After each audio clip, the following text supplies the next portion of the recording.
Hey guys, how's it going? Mythro4 here, and we'll be continuing our look into each of the priority ships. Now we're going to move on to the light cruiser Neptune. So she is part of the Royal Navy, which gives her immediate synergy with any HMS fleet comp.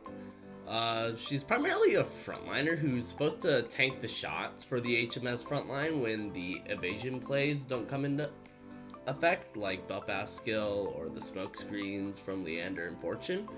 Her second skill also allows her to be an option in zombie fleets, which can make her a solid option when you're trying to clear later maps for the first time, or if you're trying to do like more safe farming strats. Neptune's also another one of the priority ships that's pretty quick to unlock and research, considering there's a high quality and a high quantity of very solid HMS light and heavy cruisers that you can use for any given purpose. And she also has this bratty princess kind of personality, but she also dresses like a maid, so in case you enjoy that kind of stuff, Neptune might be the girl for you. Moving right along, so Neptune has a pretty simple zombie fleet toolkit with her first skill, the MKB class AP shell, simply being an AP damage buff, similar to Edinburgh and other ships who focus on the AP damage. Her second skill, Goddess of the Sea, when Neptune's health falls below a certain threshold, she recovers a certain amount and increases her reload until the end of the battle. It's a really good uh, skill for just tanking shots and then being able to survive most of the enemy onslaught.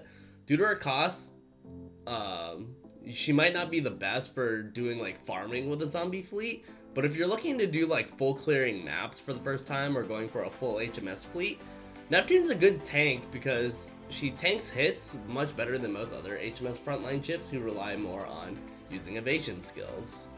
So now that we've talked about Neptune's properties on her own, how does she compare to other of these stronger HMS light cruisers? So if we take a look at her health total, she has one of the highest health totals of any HMS light cruiser, even higher than that of Edinburgh.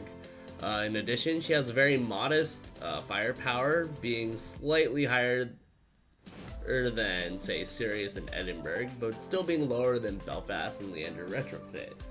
Additionally, we've also compared her to her most likely counterpart, Phoenix, in terms of comparing zombie fleets, and we can see that she's a very bulky light cruiser with a lot of high health and good anti-air stats, so she's very good at tanking hits as well as dealing a few of them herself. Ultimately, like I said though, she's only really good at first clearing maps or for being the main tank of a full HMS fleet. She doesn't have too many uses outside of that, since most uses that you can think of her, she will have a strictly better counterpart. That being said, she's one of the easier ones to unlock and complete research on, so if you want to build an HMS fleet, I would go ahead and get Neptune. Thank you guys for watching. If you enjoy this content, please like content and subscribe for more.